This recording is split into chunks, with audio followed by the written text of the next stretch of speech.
Une frappe de drone israélienne à l'origine de ces explosions en Syrie. Tsahal a revendiqué aujourd'hui une attaque aérienne contre un convoi d'armement du groupe HTS à Gadir al-Boustan, une localité située à quelques kilomètres de la frontière israélienne.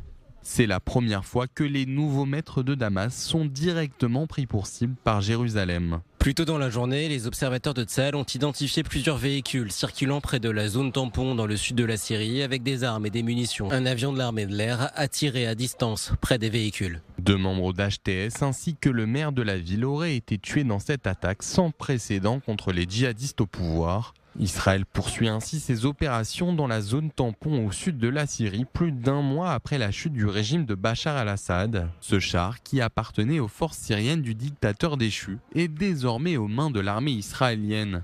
Tsahal affirme aujourd'hui avoir saisi plus de 3300 armes en Syrie depuis le début de son incursion, parmi lesquelles 70 grenades, 165 obus et roquettes, 20 missiles anti-aériens et environ 1500 RPG. Au total, plus de 170 000 armes ont été récupérées sur tous les fronts confondus depuis le début de la guerre. Mais les opérations israéliennes d'autodéfense menées hors de ses frontières ne sont pas du goût de tous. La Turquie, qui traque elle-même les Kurdes dans le nord de la Syrie, exige qu'Israël retire ses troupes du territoire syrien. Les actions agressives des forces qui attaquent la Syrie, et en particulier celles d'Israël, doivent cesser immédiatement.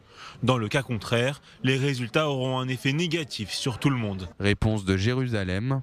Israël rejette totalement la déclaration du président turc.